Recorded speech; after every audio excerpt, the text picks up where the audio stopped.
Hello, and welcome to this latest segment of A-State Sports Take. I'm Markel McCoy. I'm joined by my guests, Braden Morris and Canton Marsh. Our topic for this segment is, are the Dallas Cowboys still America's team?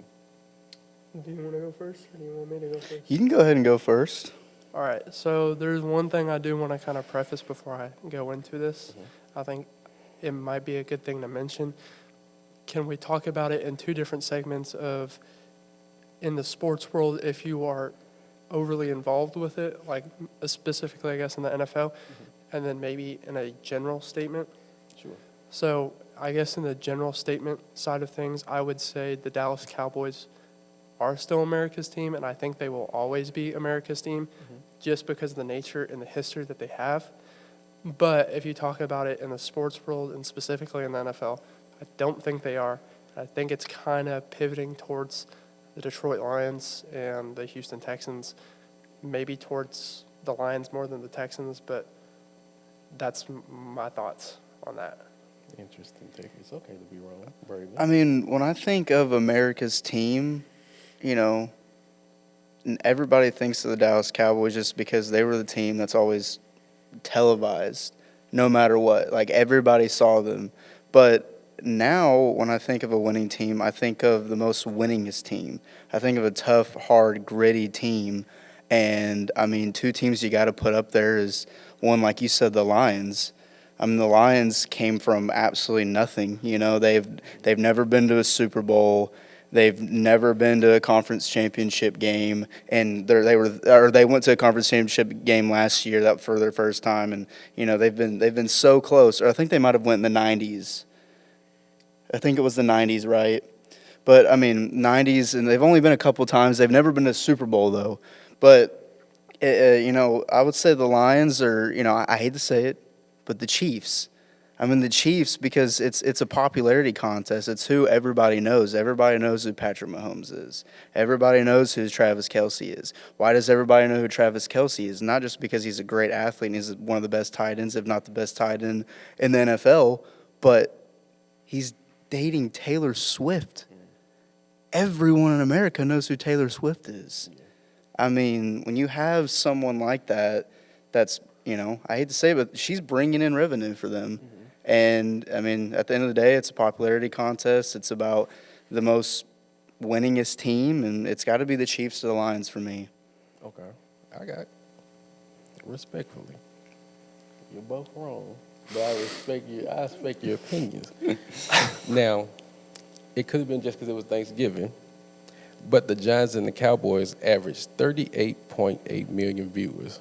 The fourth most watched Thanksgiving game on record, the fifth most watched NFL regular season game on record. Now, this is Cooper Rush facing Drew Lock. Who the hell is Drew Lock? That's what most people don't say. But 38 million tuned in to watch Cooper Rush play Drew Lock. What's your answer to why so many people still tune in? Because we suck right now. I think we're 4-8. We're not good. I only watched it because I grew up watching the game every Thanksgiving with my dad, so it's tradition. Had it not been tradition, I probably wouldn't have turned it on. So why do you think 38 million people still tuned into this and was like, no, I'm good on this, but instead they watched it? You can go first.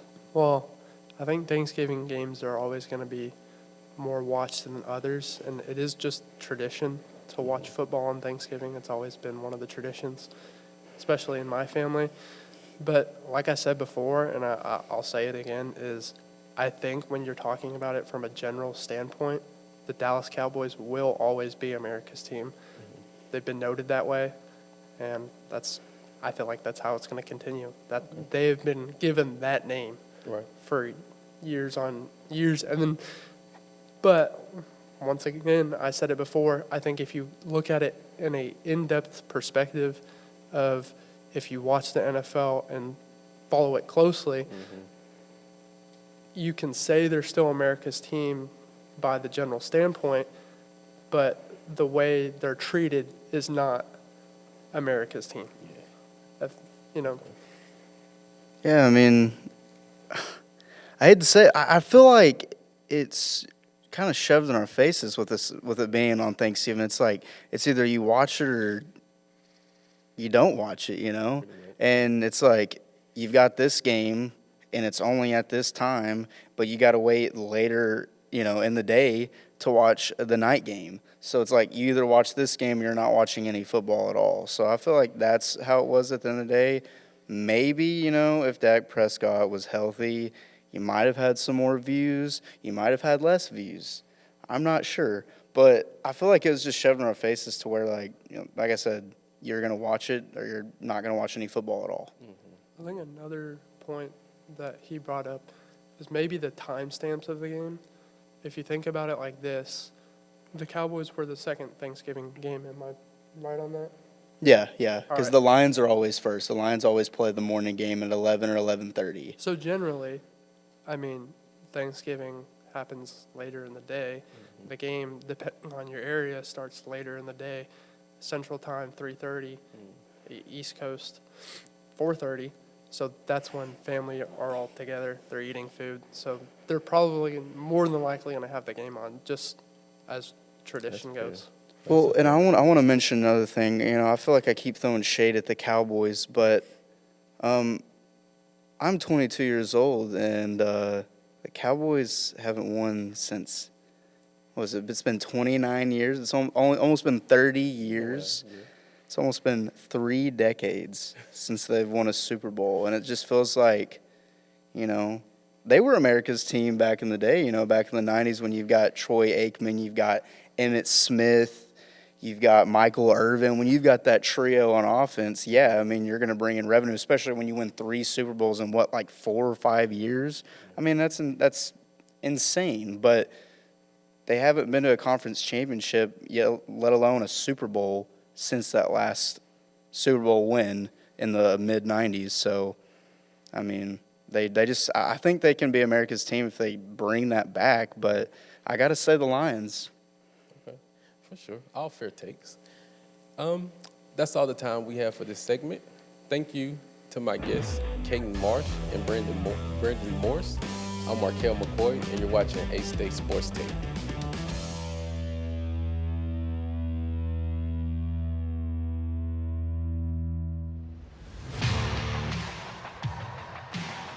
ASU-TV, covering all your favorite sports. From Red Wolf Roundtable to West Side Football and more, ASU-TV has you covered. Tune in now to ASU-TV for news and coverage on these sports and more.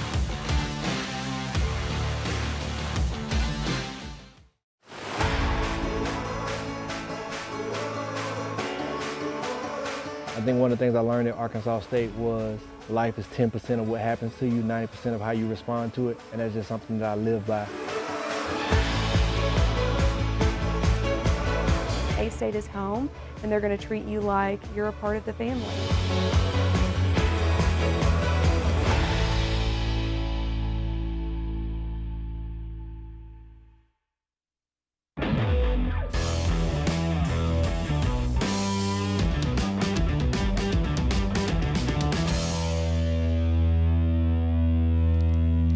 Hello, and welcome to this latest segment of A-State Sports Take.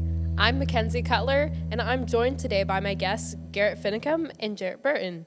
Our topic for this segment is, should athletes be allowed to prioritize mental health over competition success? Jared, would you like to start us out?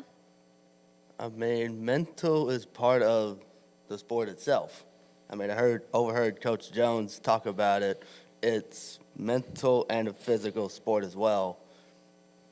And I'm going to tap into an athlete's mind because I used to be one. Mm-hmm. And you sort of have to be in a mental mindset to get ready for your game. Mm-hmm. And if you're not, you're going to be off your game. You're going to hurt your team's chances of winning. So that's why I think about that. Garrett, what do you got to say about that? Initially, yes, absolutely, you should prioritize mental health. But as he was saying, your mental health could damage your team's chance of winning the game. But I think it's more affected by more of the solo sports. If you're really getting, for example, Simone Biles. I think it was in 2020. She completely withdrew from the Olympics due to mental health, and that's a solo sport. You can't, if you're really battling with mental health, you can't go out and do something completely on your own. And I think boxing is another. If you're really battling mental health, you're not going to go take a fight. That's just. I mean, you're going to end up getting yourself seriously injured. So I think yes, you should absolutely prioritize mental health, especially in those solo sports where it could potentially injure you. No, and bringing up Simone Biles, we can't talk about athletes and mental health without bringing her name out there, because she was one of the first to take such a big stand. I mean, you're taking a stand on the world stage, stepping down from multiple events, saying that you're not going to do it anymore because of your mental health. And on her docu-series on Netflix, she shares how people just went to town on her about it. There were people were taking sides of, like, no, it's good that she should focus on herself, but so many people were calling her out, saying things like, you're a wimp, like, you need to, what is wrong with you? I mean, you're stepping down just because you start to feel yourself losing. But when you're competing at that level, I mean, mentally it's so important, but also considering the type of moves she's doing. I mean, if you're not mentally in check, if you're not taking care of your mental health, it's a death wish right there. The twists and the power that she has, it could be life or death in the situation if you're not in the proper place. Then we saw Naomi Osaka step out of the French Open in 2021 because of mental health. She didn't even want to go to the press conferences for her mental health, which is completely understandable. I wouldn't want to talk in front of a room full of people I'd never talked to, or being interviewed in front of the world about my mental health when it's something that I'm struggling with. And Jared, you talked about from past personal experience about how you have to be in a certain mindset to be able to go into sports. How do you think athletes should take care of their mental health? What do you think prioritizing your mental health looks like? Basically, I really know how you would do it, honestly. But I noticed that when I walk into the football facility here, there's actually a piece of paper talking about mental health. Mm-hmm.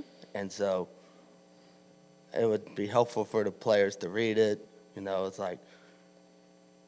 obviously that. So I don't know what else to say about that. Well, stuff even, I know we've kind of talked about music before. Sometimes that helps put you in the proper mental state. People have their game song, or I think mental health can be attached to small things like somebody's wearing their lucky socks for the game that day. Garrett, do you have anything to say on that? I think when it comes to prioritizing mental health, I think one of the biggest things is burnout, is what they call it. Especially those Olympic athletes, the amount of training that goes into getting put in those positions is insane. Absolutely. So when you have Simone Biles going through those type of heavy training, burnout could have been a part of it. She was just doing it every single day. She may not have taken time for herself to actually recover and just get her mind clear from just focusing on the same routine and getting that down to a T for the Olympics. She just got burnt out and ended up having to withdraw. So I think just not taking enough time for yourself to actually recover mentally and physically. Michael Phelps is another Olympian who's been very outspoken about mental health and about struggling with suicide, and about going to therapy, as well as Simone Biles being very outspoken about going to therapy. And I think we're seeing a trend as it's becoming more popular, more normalized, I would say. What do you guys feel is the pushback from the older generations when it comes to prioritizing mental health? Because I think there is pushback, and it's primarily coming from the older generation. And where would you guys place that? I just think, like you said, the older generation is probably saying, oh, you're a wimp, all this stuff, where the newer generation, they're kind of starting to speak out and kind of make it more normalized. But yeah, all the older generation, they didn't really speak about that stuff. So, when they're hearing this new stuff, it's like, oh, I didn't deal with all that. I didn't have that coming at me when I was back playing. So, oh, you're a wimp. I didn't have to deal with that. But that's just, people are now speaking about that, and it's a real thing. And now that people are speaking about it and getting more normalized, you have to prioritize it. We talked about the people that's talking about this. Simone Biles, Michael Phelps. These are athletes that performed on the biggest stage of them all, the Olympics. Absolutely. The whole world is watching you doing this. And having the older generation telling us that we're wimps because we're talking about mental health, try being in their shoes. It's a grind that they have to go through to get to the Olympics. Absolutely. I think within the next 10 years, we're supposed to see, I believe it's a 7.2% increase in the job field of sports psychology, which is absolutely awesome. I think it would be really neat to start seeing every team have a sports psychologist travel with them, even seeing individual players have therapists come with them, because at the end of the day, so much of it is mental. It's 90% mental, and then 10% the execution of what you can do after that. I was a runner when I was younger, and I was told that your mind gives up when you've only given 40%. So your mind or your body's already telling you you need to stop, and it's getting in your head when you're at 40%. But you still have at least 60 in you, which can feel crazy when you're getting you're so exhausted. So I think it's so important to have people who are professionally trained to help athletes navigate the small things, but also navigate the big things. Because like you said, these are people on a world stage performing at levels that we've quite genuinely never seen before. So it's really important that we make sure that their health is in check, not just physically, but also mentally. That's all we have time for today in this segment. Thank you to my guests, Garrett Finicum and Jared Barton. I'm Mackenzie Cutler, and you're watching A-State Sports Take.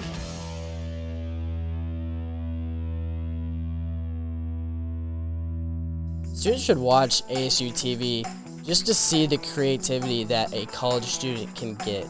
The creativity that some of these students have is truly amazing.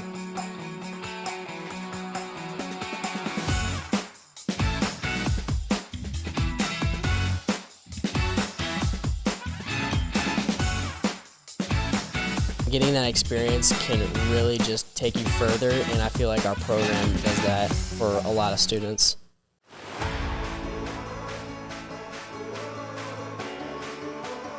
I think one of the things I learned at Arkansas State was life is 10% of what happens to you, 90% of how you respond to it, and that's just something that I live by.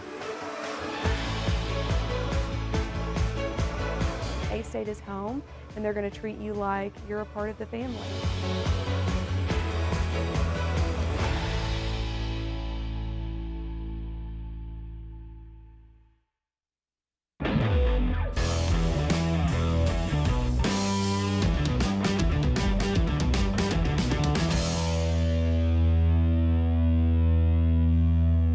Hello, and welcome to this latest segment of A-State Sports Take.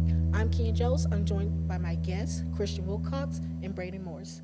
The question of today is, should athletes be outspoken about political/societal issues? I'll start us off. I think, first off, yes, absolutely they should. I think it's a person's right just to express their opinion, I think regardless of their, I guess we can call it position that they have. And I think some people might argue that it's even more of a responsibility to kind of you have this big outreach, to talk about this and so. But I think one of the things that just sucks about the situation, and it's why it's, such a topic of discussion, is the fact that at the end of the day, it's a business. And so the unfortunate thing is that the companies aren't going to allow certain things to be said if it does not benefit them as a business. And for me, the example that I go back to all the time is Hong Kong and the NBA in late 2019, early 2020, when Hong Kong protesting against China, and you had some players being outspoken about it advocating for more people to support Hong Kong, and you have those players getting punished. You have people showing Stand for Hong Kong jerseys at NBA games, and the camera is panning away from them because it hurts the NBA's relationship with China. It hurts them as a business. So when you go to later in 2020 with Black Lives Matter, you see all of it being all around the NBA, and that's not to undermine either of them, both equally important issues and stuff, but it's just to give that point that one of the issues, it benefits the NBA to talk about it. One of them, it does not. I just think it's to a certain extent. It's like, because I agree to disagree, because I feel like everybody has their own right to, show their opinion, and that's right. But at the end of the day, for me, I feel like they're paid millions of dollars to play their sport, and I mean, at the end of the day, I feel like most people just don't care about their opinion. But I mean, like you said, there's certain things, I mean, I think when it comes to, like, for instance, we just had the election. There was a lot of people, they said, go out and vote, go out and do this, go out and do that. I think you need to advocate those things, especially when you have that platform. You can say those things, but I don't think you should influence and be like, oh, you need to vote for them. They're the only person you need to vote for. And, you had several people saying, with Taylor Swift going out there, and everybody knew her because of Travis Kelce, her going out there and saying, oh, if you don't vote for Kamala Harris, then, yada, yada, yada, you're wrong, basically. I mean, she said it in a more professional way, but that's just how it came off. And then here's the other thing. It's not just that side. It's the other side, too, is like everybody's doing the Trump dance out there, and people think it's hilarious. There's other people that think that it's offensive. But you had, who was it, Nick Bosa, the San Francisco 49ers defensive end. He was wearing a MAGA hat. Or he was doing he did the dance, and he was wearing a MAGA hat out at a post-game press conference. And he got so much hate for it, and he got fined for it. It's a little weird, though, that he got fined for that, but then people that are advocating for Kamala Harris, I didn't really see them get fined for that. And it doesn't make sense. It's like, if you're going to do that, you need to be even and fair for both sides. Do you believe that anyone should be punished for saying they're political? I mean, I don't think that they should be punished really at all unless they have a negative connotation towards it, if they're making fun or I guess just talking crap towards someone, excuse my language, but that's just the reality of it. I mean, yeah, I don't know. Y'all have any other thoughts on that? I mean, it was kind of like how you were saying of Nick Bosa getting fined and then other people not, of what benefits the business, which is not how it should be. I think if you're going to punish them, it should be on both sides. And if you're not going to punish them, it should also be on both sides. The thing is, I think obviously we can say to where if it is of a huge extreme, then there should be, some punishment or whatever. But I think when you have it up to interpretation like that, it can be hard to regulate. Yeah, and it's weird because, like I said, I agree to disagree because there's a lot of people out there that they made it to the NFL because everybody has that. There's a lot of people out there that have that story of like, I came from nothing. I need to work hard to get somewhere, and so they start with nothing and in an awful society, an awful neighborhood, and then they work their way up to making millions of dollars now, and so they want to give back to their community and help them out with these societal issues, because I can agree on that, but I think with more of the political issues, I think you should just play the game that you're getting paid to play.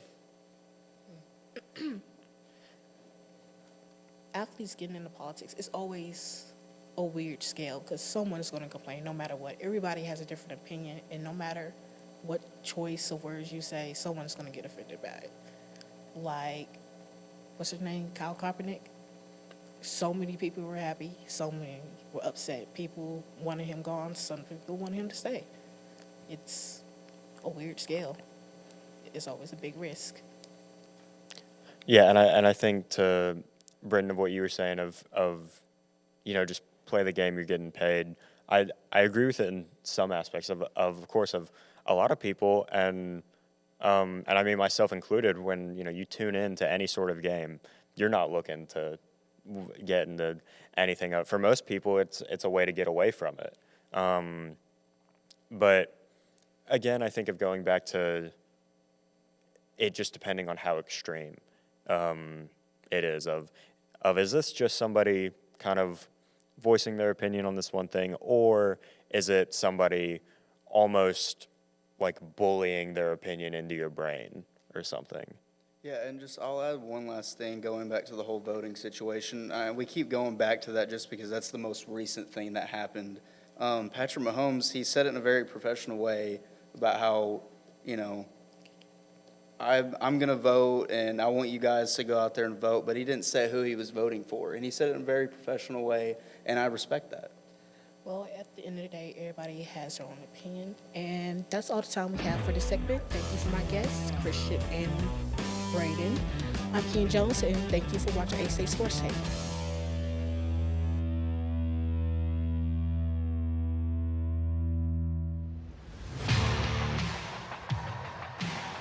ASU-TV, covering all your favorite sports. From Red Wolf Roundtable to West Side football and more, ASU-TV has you covered. Tune in now to ASU-TV for news and coverage on these sports and more.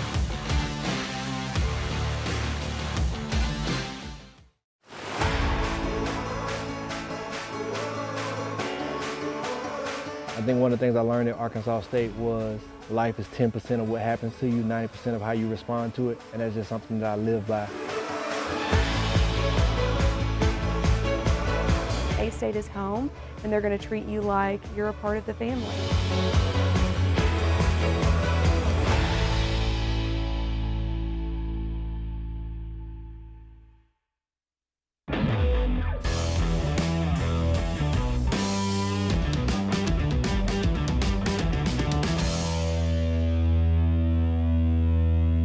Hello and welcome to this latest segment of the A-State Sports Take. I'm Christian Wilcox. I'm joined by my guests, Mackenzie Cutler and Kenya Jones. Our topic for this segment is, has the streaming television industry ruined the live sports experience? You want to go first? I'll pass it on I'll to go Mackenzie. ahead and go. I do not think so at all. I think that it has created two very different audiences, which is absolutely okay, but I don't think there's going to be anything out there that's going to ruin or change people's desire to have the live experience. There's always some type of personal connection that comes with being there in the moment, but there are so many good things that can also come from viewing the live stream. You may want to be one of those people that drops a few bands and you pay for a Super Bowl ticket, and that's, for a lot of people, that's a once in a lifetime opportunity, even in the nosebleeds. And it's an incredible experience. If you're able to do that, you see your team win, there's a connection like you've never felt. You're probably going to end up telling your grandchildren about that, in all honesty. However, on the flip side of that, when you're having like a Super Bowl party at home, you have easy access to the bathrooms. You're not paying, out the wazoo for drinks. You have this good community of knowing that you're surrounded by your friends. You guys get to watch a game together. You laugh together. You don't have to wait in line for the bathroom. You get good food that you guys have made at home. And that it's a completely different atmosphere. I agree that you mentioned there's like two different crowds. There's still a bunch of people that's going to go to those in live 100%. games. Those crowds are always there. They're cheering. They're having fun. There's their crowd. Then there's people at home that probably don't like to be around other people. And streaming, Yes. you can watch it anywhere. Even if you're not supposed to, add a word in your room, like on the go, on the road, even if you're not going to. If I'm Patrick, I would watch it on the road. But yeah, it creates two different audiences. It just, I believe, it grew the live experience. Absolutely. I'd agree that it hasn't ruined it, but I would say, the catalyst for all this is the fact that it feels like there's a new streaming service every week at this point for anything, to where we talk about how some people are going to drop a few bands on, a Super Bowl ticket or something, or just any sort of sports game in general, to where depending on what kind of game it is and where you are, you might be spending still a good chunk of money just to watch it. So I think it's hurt it in some aspects to where it's just annoying. It's of having to make a full spreadsheet to figure out how I'm going to watch which game for whatever. And in some areas, you've got blackouts depending on the sport to where, depending on the area that you live in, you can't watch the game that's in your area because it's more of a motivation to go to the game itself, which is, I feel like, not the most effective way to do that. But I just feel like streaming has definitely caused a bit of a nuisance for it. I'm glad that you brought that up because I definitely wasn't thinking about that at all when you first brought up the topic. But I agree with that in the sense of it is annoying about how many different platforms there are. And I think it's great. Congratulations for Netflix and being able to host their first.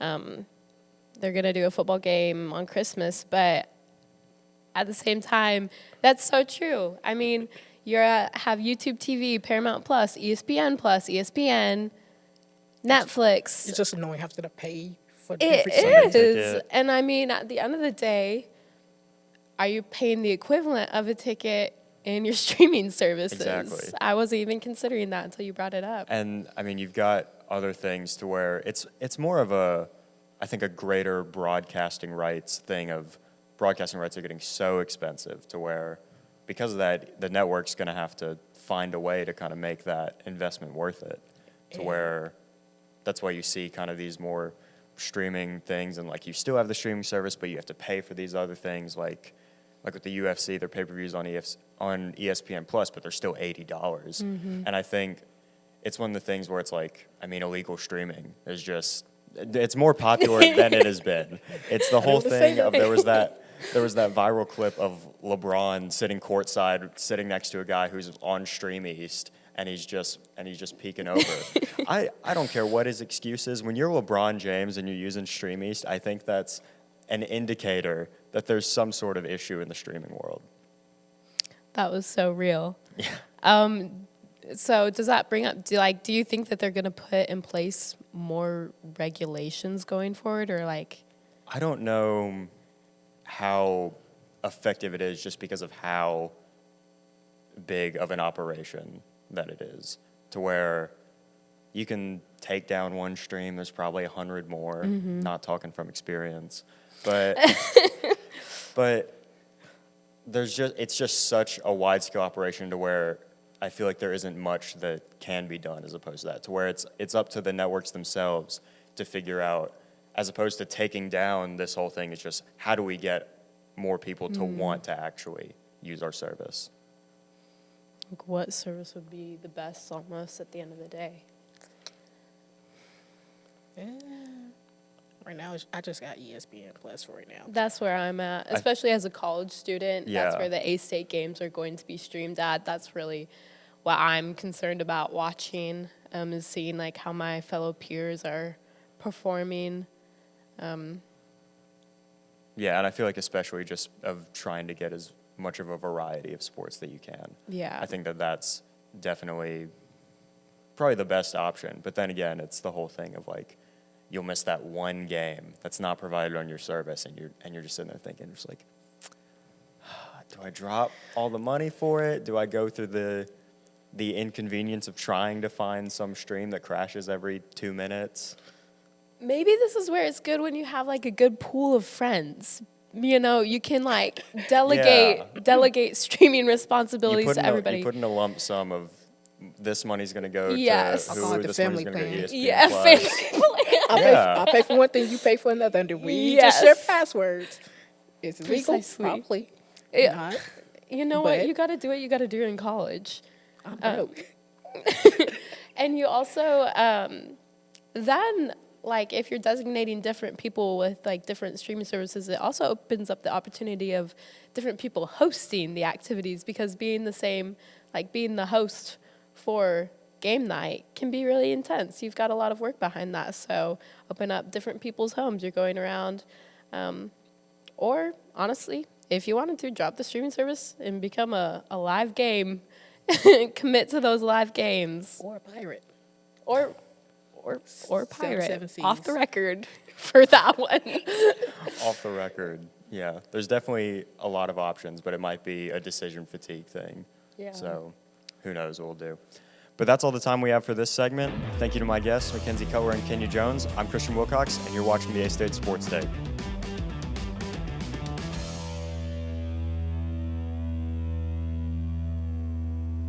Students should watch ASU-TV just to see the creativity that a college student can get.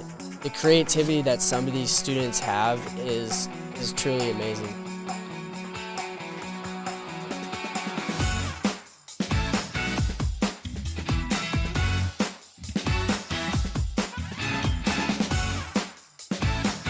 Getting that experience can really just take you further, and I feel like our program does that for a lot of students.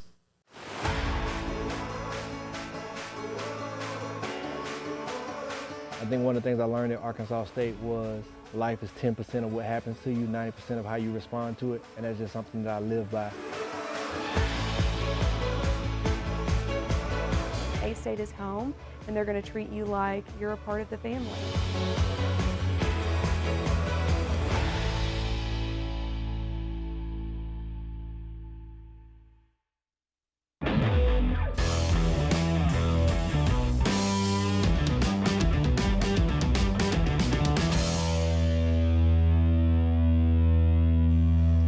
Hello and welcome to this latest segment of A-State Sports Take. I'm Kate Marsh, and I'm joined by my guests Braden Morris and Kenya Jones. Our topic for this segment today is, should athletes be allowed to gamble on sports? You want to go first? I'm just going to go ahead and say yes. It's their money. Let them spend it how they want. Do you have any other, maybe some more reasoning behind it? Well, everybody else get to gamble, so ain't no point they shouldn't be able to. As long as it's not the game they're actually playing, they can go ahead and gamble whatever they want. So I'm gonna point out a topic on this. I agree with you, but I slightly disagree with you as well. I do believe that players can gamble in the sport they play in, but it definitely depends, and it's very hard to track on how they do it. I think that if a football player plays football, they can gamble on that sport. And they can gamble on any higher or lower. They can do anything outside of their own game. And if they bet inside their own game, say a certain week, they can only bet the over, so over exceed expectations of where they think is where they're going to meet. I don't know how you guys feel about that. That's my opinion. There are some examples of that, and we can go into that in just a sec. But yeah, I mean, I agree. And one of the examples that you probably are going to bring up is the whole Calvin Ridley situation. What if he didn't get in trouble for that? What if it is allowed? Would he still be with the Falcons? Especially with Julio Jones going out of his prime, he would have been the number one target there. And then everybody thought, oh, well, you're doing this, and, we can't trust you. And then he went to the Jaguars, and he had a pretty good season. And then now he's with the Titans. But could he have stayed with the Falcons if this never would have happened? I definitely think there is a possibility of that. But once again, I feel like that's very situational, and he was getting close to contract year. So if it didn't matter, he already had some other concerns that he was going out for, but then they caught him in the act during those times of where he was stepping away from football, that he also gambled, and he was suspended indefinitely. But there's another person that I would like to bring up, and that's Jamison Williams. He was coming off a torn ACL in his rookie season. He didn't really play. And then at the beginning of the season, for his second year, he was suspended for 6 games because of gambling. And the NFL, and I know there's multiple different sports, but I feel like one of the more highlighted ones is the NFL. Once again, he was suspended 6 games, but there are certain players and certain rules depending on where you're at, maybe in the team facility, outside the team facility, that the NFL will go into. And if they see that you were in those areas or outside of those areas, it also determines on how long the suspension lasts. And he was, I believe, outside of the facility. One of his teammates, I also believe, was inside the facility gambling, and they were suspended the whole year. what is your guys' opinion on that? Man, I mean, yeah, that's very controversial, but I mean, I think it should have been allowed. I don't think it was that big of a deal. I don't think it is either. I'll go back to where I started. I do believe that if you gamble on the over expectation, so obviously Vegas has a set line for certain players and how their outputs are going to be for that week. So say, we'll use the example Calvin Ridley. He bets on one of his teammates to go over expectations. I don't see how that's a problem. I mean, I understand they're in the know because they're around the game plan, but you never know if someone's going to go under. And I think it begs the question. I believe that if someone willingly takes themselves out of the game to win a bet, say they bet on themselves, I believe that is where you draw the line.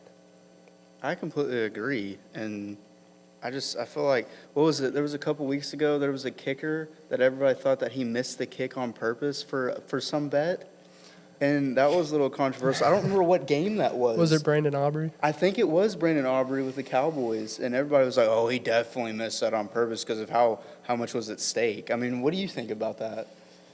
I wouldn't like that either because, like, you just cost them something. Hold up.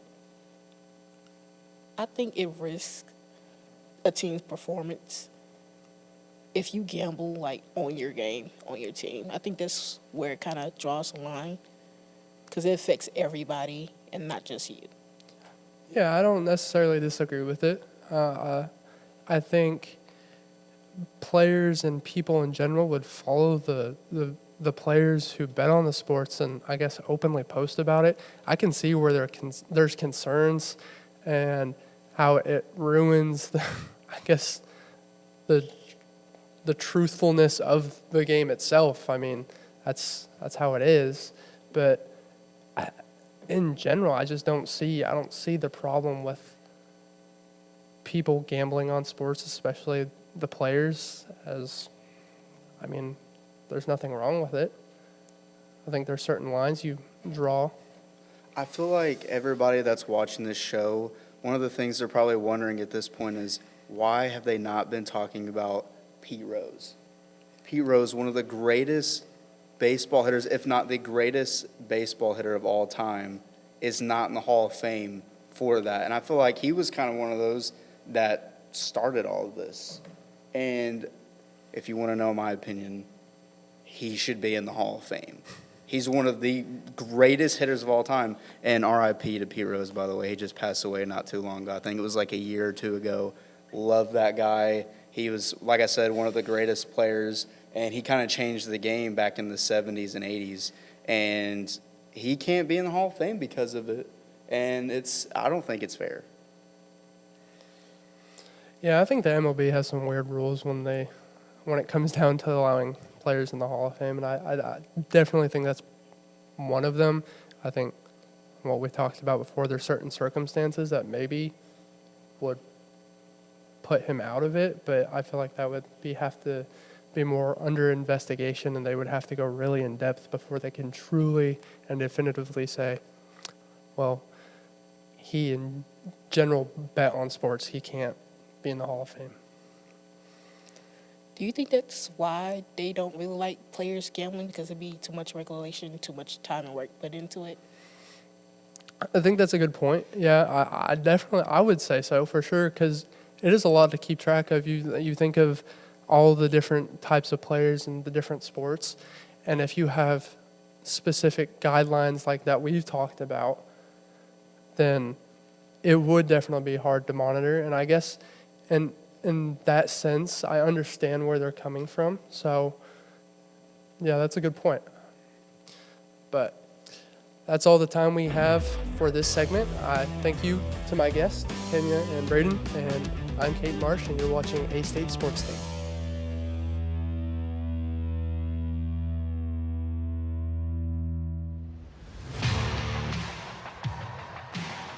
ASU-TV, covering all your favorite sports. From Red Wolf Roundtable to West Side Football and more, ASU-TV has you covered. Tune in now to ASU-TV for news and coverage on these sports and more.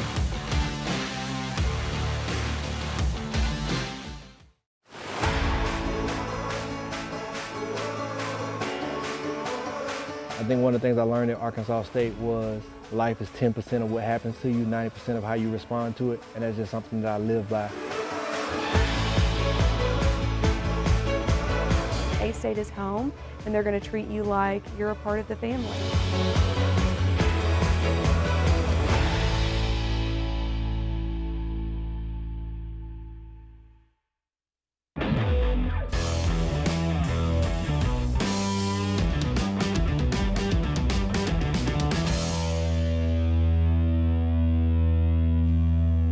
Hello and welcome to the latest segment of the A-State Sports Take. I'm Jared Burton. I am joined by my guests Aubrey Kibble and Markel McCoy. And our topic for this segment is, should faking injuries in college football be penalized during and or after games? Well, personally, I feel like if they're gonna punish the injuries, if they're gonna fake them, I personally think they should, but it should be during the games, because when you fake the injury, the outcome of the game is changed during the game, not after it. I would definitely have to agree with that statement. Athletic trainers go through schooling, basically trying to figure out the mechanics of the body and injuries, so they can definitely see if like a knee goes one way and then a player comes in, that you could probably tell like something around the MCL, ACL, whatever's injured. But taking away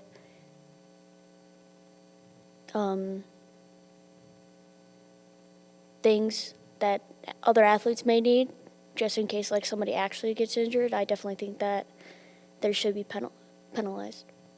Now, what if they do it multiple times during the game? Because I know when we went to Texas State, they did it 8 times during that game. So should there be a limit of how many times they should do it, or just don't do it at all?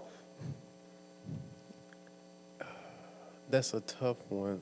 I think if it becomes an issue like that where they continue to do it over and over again, eventually the guys who are doing it, you got to start getting them out the game. Especially if it's the same player continuing to fake some sort of injury during specific times in the game, like if his quarterback needs a little extra rest, or they didn't get the right play call in, they had 12 men on the field, all of a sudden somebody gets injured. If they keep doing things like that in those situations, then you got to start kicking those starters out of that game. That's a good thought. I know that if, like, for example, if a player's helmet comes off, they have to sit out for a play. So if they're injured and then sitting out, like, a play and then have a tough injury per se, and then come back, like, not even 2 plays later and they're completely fine, I would definitely they would have to start kicking them out of the games, because that's not holding up the integrity of the sport. Everybody's trying their hardest, and usually injuries are sometimes serious and could completely destroy a college athlete's career. So basically, now is this basically like hurting the sportsmanship of this sport, if this is happening? Yeah, because when you fake an injury, that is hurting sportsmanship, because that's unsportsmanship when you take advantage of different rules. Different rules that aren't written in the game like that. Like you can fake an injury and no one really bats an eye. You kind of just get away with it. You're looking for an advantage. So if you got 12 men on the field, one guy just mysteriously goes down. That's an advantage because they got saved from a penalty of having too many men on the field. Whatever they gave the offense, or the defense an advantage, whether the offense has to go back or they get to go forward. Now that's been negated, and that's not fair. So that definitely kills some sportsmanship of the game. Yeah, the integrity of the sport would definitely go down, because as college athletes, we're spending a lot of money to be here, and we have technically we have a job to do. So if people are taking away from that by faking injuries, that's kind of taking away from the integrity, as I said before, but also just the intensity and the experience of being an athlete as well.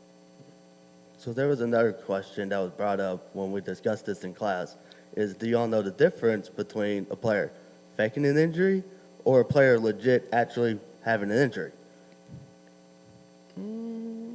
I think it's case by case. It's hard to say. If a guy in different situations, obviously, if, like I said, if it's a big game, you got big outcomes behind it. A guy just mysteriously goes down, who's like, say, a safety, and he hasn't been touched. He was up ready to go. He notices he got too many teammates on the field. Mysteriously, he goes down. I doubt anything's wrong with him because he was ready for the next play. Now, if you got a lineman who gets his ankle rolled and he feels like he's okay, he gets up, try to go through it, but then he goes down, well, that's a different story, I feel like. Going off of that, I feel like athletic trainers and also being an exercise science major myself, we work on a lot of knowing the mechanics of injuries and how to diagnose them. So as Markel said before, like a lineman gets his ankle rolled, I'm sure they can also start implementing instant replay.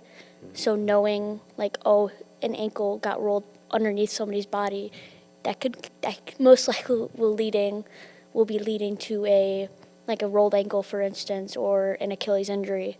But if somebody mysteriously goes down without getting touched, that's kind of suspicious, I would say. Okay, so final question. So if they're not penalized during the game, do you think is there a penalty that the conference should take after the game? I don't know whether, like, say it happens, he goes down, their team misses the penalty. Had they got the penalty, other team would have won, but since they didn't, his team got the stop and they won. What can you really do about it after the game other than say he can't play a quarter or two or something like that, or maybe fine the school? But I don't think that's going to do much because schools got a lot of money. I would say it's definitely case by case too, just because the severity of it, and also utilizing resources like, if an ambulance comes out with a spine board or any other resources like that, you can possibly suspend them for a game or two, or determine how many quarters they can play, but it would be really hard to figure it out. And that's all the time we have for this segment. Thank you to my guests Aubrey Kibble and Markel McCoy. I'm Jared Burton, and you're watching the A-State Sports Take.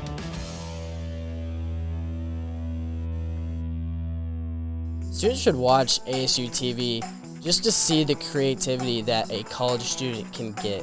The creativity that some of these students have is truly amazing.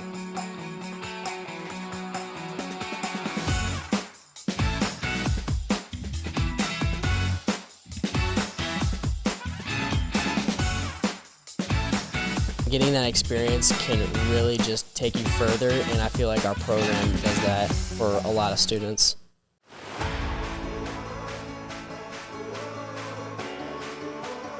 I think one of the things I learned at Arkansas State was life is 10% of what happens to you, 90% of how you respond to it, and that's just something that I live by.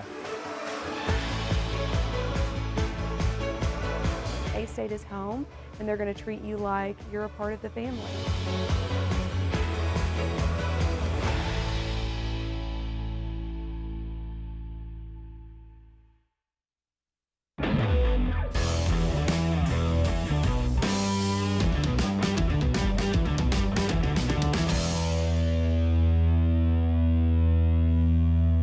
Hello and welcome to this latest segment of A-State Sports Take. I'm Garrett Finicum. I'm joined by my guests Mackenzie Cutler and Christian Wilcox. Our topic for this segment is, has the incorporation of social influencers negatively impacted the sport of boxing? I'll start off. I don't know if it really is a controversial opinion. I don't think so. I think it's helped. Because if you look, I mean, obviously the biggest, most recent thing is the Jake Paul versus Mike Tyson fight. And we can make all the jokes we want to make about the issues watching it and whatnot. But the fact is, a boxing card just got 60 million viewers. And it was primarily for one fight. But the fact is, you have 60 million people watching a majority of that undercard.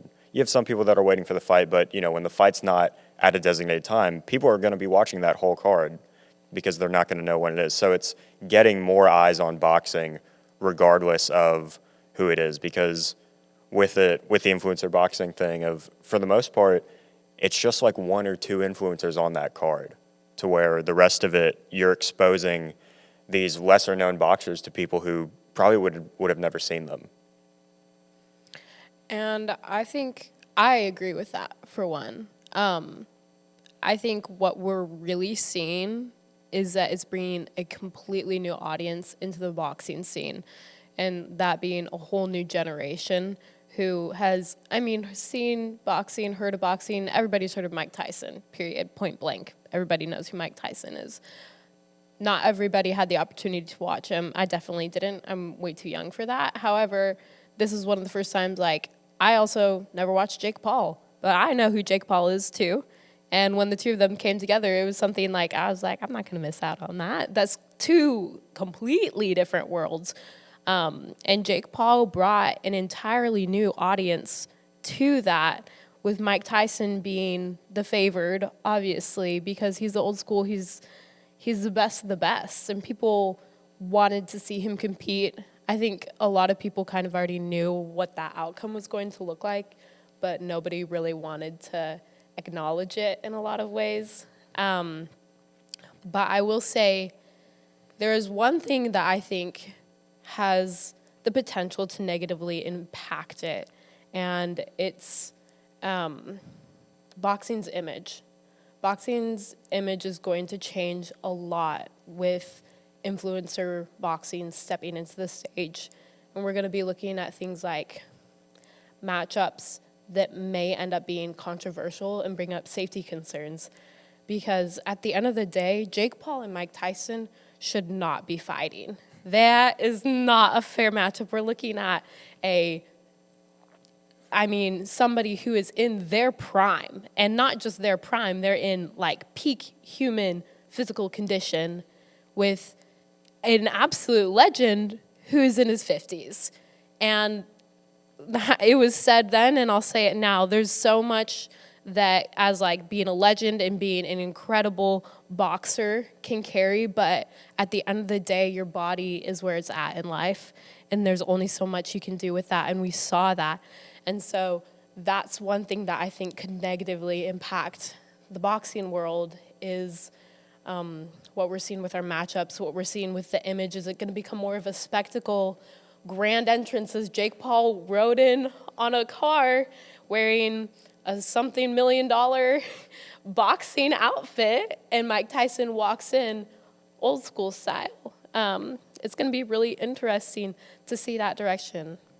See, I'm a little bit on both sides. I think it's both positively and negatively impacted it, because I'm going to bounce off what you said about you were too young to watch Mike Tyson. None of us really watched prime Mike Tyson. So the only real-time Mike Tyson fight that we got to watch was Jake Paul versus almost 60-year-old Mike Tyson. So I think for the younger generation, that kind of puts a bad image onto Mike Tyson. And the only reason why that fight happened was because everyone knew everyone was going to watch it. It was for viewership. So I think for viewership, yes, it brings a lot more attention to boxing, more people get noticed, but just for viewership, that fight should not have happened. It was just for the money, it was just for the viewers, but Mike Tyson looked terrible out there. He should not have been in the ring, even though after the fight, in the post-press conference, he said he's not even done yet. It's I think you're done, but we'll see what happens. But I just don't think you should have people like Jake Paul calling out a 60-year-old Mike Tyson. I think that's where it negatively impacts the sport, because you have people who are training their whole lives and dedicating their lives to the sport that aren't really getting their chance to go out on the big stage. But you have Mike Tyson, who's pretty much past all his prime, but he's still getting called out by younger boxers in their prime. I think that's where it negatively impacts it, but it definitely doesn't positively impact it through viewership and just overall attention to the sport. I think that's a good point, bringing up of focusing on if they're going to prioritize the sport over the business or the business over the sport. Because one of the drawbacks of it is the fact that these influencers who have either never had a boxing match or had maybe 2 in their life are getting paid significantly more than a professional boxer who's been doing this for years and years and years. And again, of the other side of that is the fact that one of those boxers that's been doing it for years and years and years can get on that card. That's going to get more viewership. That's going to have more people in attendance to get paid more. But it's all of how much is it hurting it, and like you said, of it becoming a spectacle. Like Floyd Mayweather only doing these big promotional spectacle fights that everybody knows he isn't going to lose. Like, and that he can just kind of throw his weight around, go in there for the money. He can fight KSI's little brother who's had 3 boxing matches, delay the fight for 2 hours trying to change the weight of the gloves, and then not do anything for however many rounds it was, and then say it was for entertainment. To where that something like that is definitely hurting the sport of boxing. Oh, yeah, absolutely. I think, I mean, that's his nickname. It's Floyd Money Mayweather. You know, he does it for the money. You know, he did the same thing with Logan Paul. He went in there and just kind of, you could tell he wasn't trying. I think some people say that he actually did knock out Logan Paul, but actually caught him on his way down until Logan Paul was able to stand back up because he didn't want the fight to end. So I think Floyd definitely does it for the money. That's his nickname. He does these big fights for the money. So I think it can go both ways. But that's all the time that we have for this segment. Thank you to my guests, Mackenzie Cutler and Christian Wilcox. I'm Garrett Finicum, and you're watching A-State Sports Take.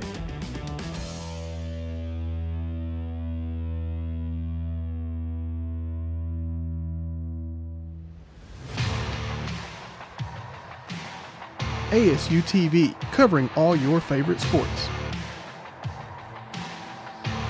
From Red Wolf Roundtable to West Side football and more, ASU-TV has you covered. Tune in now to ASU-TV for news and coverage on these sports and more.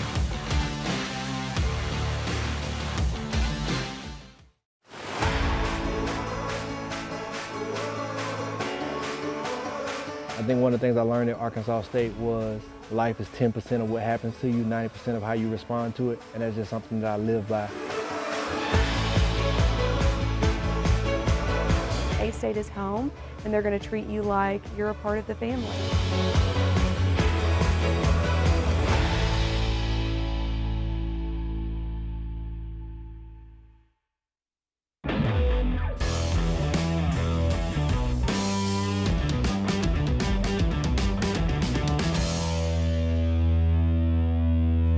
Hello and welcome to this latest segment of A-State Sports Take. I'm Aubrey Kittle. I'm joined by my guests Garrett Finicum and Keaton Marsh. Our topic today for this segment is, who is really the GOAT, Patrick Mahomes or Tom Brady? I mean, this is just the longest standing debate with LeBron James and Michael Jordan as well, so. You know, I think it's going to have to definitely take some time before we can truly say Mahomes is the GOAT. I think he is on track. Let me preface that. He's on track to do it. I don't think he is, but there's definitely more longevity needed before we can establish, hey, this guy is really the best of all time. Because 8 years compared to 22? I mean, it's kind of hard to definitively say one or the other. Right now, obviously, Tom Brady is definitely still the remaining GOAT, but we still have probably a decade and a half on top of that before we can say for sure. I'm actually going to kind of compare it to that Michael Jordan and LeBron. It's like you're comparing Michael Jordan's Tom Brady, but you're comparing Patrick Mahomes to like a young LeBron. Like, everyone knows he has the potential to do it, but he's just not there yet. He's young. He's in his prime. He has time to get more championships. He has time to get more MVPs. And just like how it is now, LeBron, I personally hate to say it, but it looks like he's probably past Michael Jordan. So it looks like he said, he's on track. We don't know if he's actually going to do it, but he could, by the end of his career, like LeBron is now, could pass him by the end of his career. I think one of the most interesting things is how Patrick Mahomes is not really having the greatest season. They're the possibly most interesting 12-1 team in the NFL. But they're saying, oh, it's nothing. It doesn't compare to, oh, it's just a bad season. Patrick Mahomes is not at fault. But then when they look at Tom Brady's rougher seasons when he first started on the Patriots, they're like, it's Tom Brady's fault. So at the same time, what point do you stop the debate, or what main stat do you think would determine overall who's the GOAT? I mean, right now, I think Tom Brady has 7 championships versus Patrick Mahomes 3. So obviously championships isn't everything, but I would think as the quarterback of your team, you need to lead your team to a few more championships to be talked about in that debate. So I would say at least 2 to 3 more championships for Mahomes before we can really start to do that. But he's only, I think, 1 MVP behind Tom Brady, so he's right there in that regard. It just depends on how you look at it, and it depends on what your opinion is on what really makes the GOAT. I think it's interesting to point out, and I've seen it a lot over social media, especially over the summertime, but when you look at Mahomes' career as a whole, I mean, the dude is so dominant.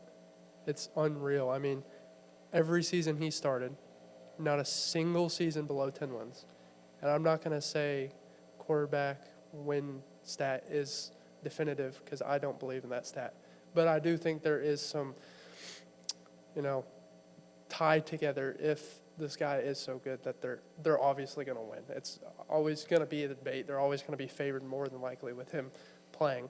But not a single time he's missed the playoffs. He's on track for, it's crazy, but 100,000 passing yards with playoffs included. He demolishes Brady in the season comparison, neck to neck at their points of respective career. But I mean, I don't think there's going to be a debate on who is really the GOAT until it's all said and done with his career. I think more of the question is, do you think he's the second best, I guess? Yeah. It's safe to say that obviously Patrick Mahomes is still a really good quarterback, but one of the huge differences that people aren't really talking about is that they were in 2 completely different eras in NFL. Brady started in the 2000s when there was a huge emphasis on the run game. Obviously, Brady can't run, but that's a whole different story. Versus Patrick Mahomes, there's a lot more mobile quarterbacks like Lamar Jackson, but some of them throw it through the air. But Patrick Mahomes is known for making these crazy passes as well. I mean, I think it really is gonna come down to longevity, and I think both. Same thing with basketball and NBA. I don't compare eras in NBA, and I don't think we should compare eras here either. The game was different. But, however, Tom Brady was still doing his thing in this era as well. He was still able to compete at that high level and still win Super Bowls, even though he was so old. So I think now it's Mahomes' turn. Can he match that longevity and continue to play at that high level being at that age?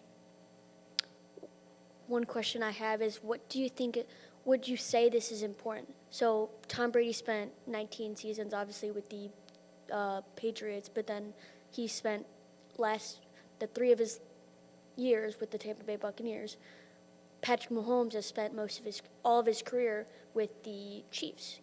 Do you think Tom Brady going to another team and leading them to win a Super Bowl and doing dominant things, do you think that's really important in this debate?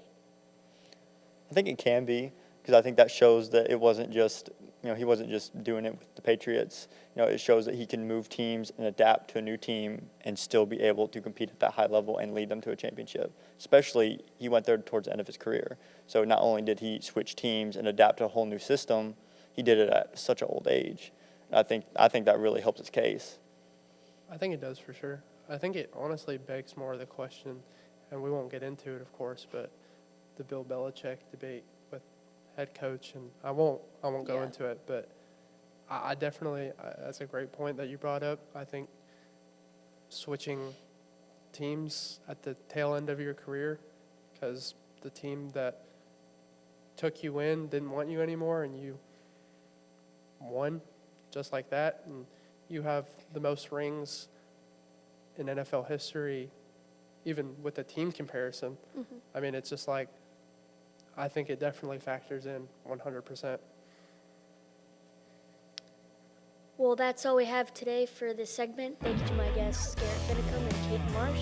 I'm Aubrey Kittle, and you're watching A-State Sports Take.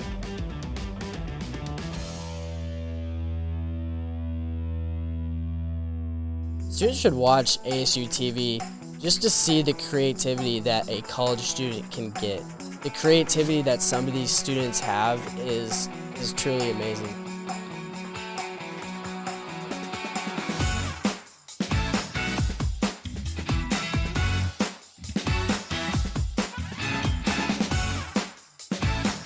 Getting that experience can really just take you further, and I feel like our program does that for a lot of students.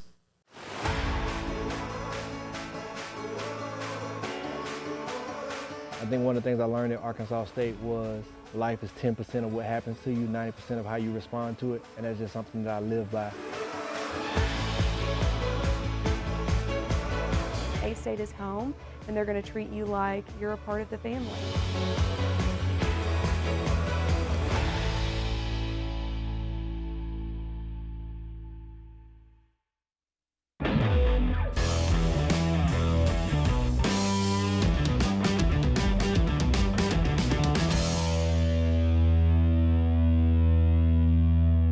Hello and welcome to this latest segment of A-State Sports Take. I'm Braden Morse, and I'm joined by Aubrey Kittle and Markel McCoy.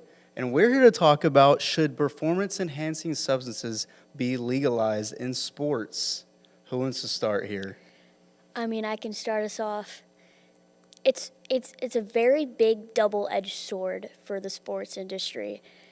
In my opinion, there's positive and negatives to it. If the medical industry or medical professionals had it legalized, they'd be able to do proper doses. They could see what the effects are of these performance-enhancing drugs. But some people take growth hormones or testosterone even. And I think if people had, they also get it through not non-legal methods. So them having a market to be able to get these performance-enhancing drugs could possibly be a lot better. Okay. I can agree with that. I also feel like if they allow it, if they were to allow it, I don't know if I want it regulated. Because maybe Saturday nights I'm bored and I want to see John Jones basically beat somebody to a pulp. Because that's probably what's going to happen. Like somebody's orbital is going to explode once he starts doing his crazy elbows and all of that. So that's what I feel like. I feel like if you give it to Fred Warner and you just let him run around and terrorize that team, because when he take the performance enhancers, he doesn't get tired and he hits much harder, you know. So that's my take. Oh, I don't know if this is crossing the line, but if you know who Chris Benoit is, that's a possibility of one if we were to get into that, because that's what happens when they take them like that unrestricted. So, I mean, what if we let everyone have these performance-enhancing drugs on an even playing field? Do you think that it would be the same? Do you think that we'd still have some guys that are better than others? Or, I mean, like, what are y'all thinking here? I definitely would say that it would be if it's on an even playing field, then everybody would have a chance to take these performance enhancers, and then sports might be a huge spectacle. You might have a lot more interesting developments. For example, like MMA fighting or boxing. You let these athletes take these performance enhancers, you might have a lot gorier fight, maybe have a lot more pay-per-view, because they're looking forward to these athletes beat the crap out of each other. Safe to say. Yeah, I think, the crazy part is, I think if we were to do that, maybe the advancement of, like, the CTE studies and things would kind of pick up, because you're going to have a lot of brain damage. Even if you say it's going to be an even playing field. All right. If you take John Jones, right, who's already naturally gifted, who has like 100 IQ in the cage, if you boost him full of like drugs and you take like the number 10 ranked guy and you put him full of drugs, he's just gonna be full of drugs getting beat to a pulp. Because he's still not smart enough. He doesn't have the skills and gifts. He can get beat up for a longer time now. Like he can take a beating for much longer. He's basically doing cardio in there just to get beat up. I just think that, to go back to what you said, Aubrey, I feel like if it's more of a spectacle and it's more things are at stake, I mean, as long as if it's bringing in money, because I mean it's here for our entertainment. That's what we want to see. We want to see people beat the hell out of each other. That's what we want. We want to see people out there in baseball throwing 105, throwing 110 miles per hour. We want to see guys hitting 500-foot home runs. We want to go back to 94 in the MLB lockout. Yep. There's all these shirts that I've seen everywhere in the past decade, if you're a big baseball guy, that says steroids have saved baseball. And why do people say that? It was because of that lockout and their revenue went down. And then what happened right after that? There was the Sammy Sosa, Mark McGwire home run chase.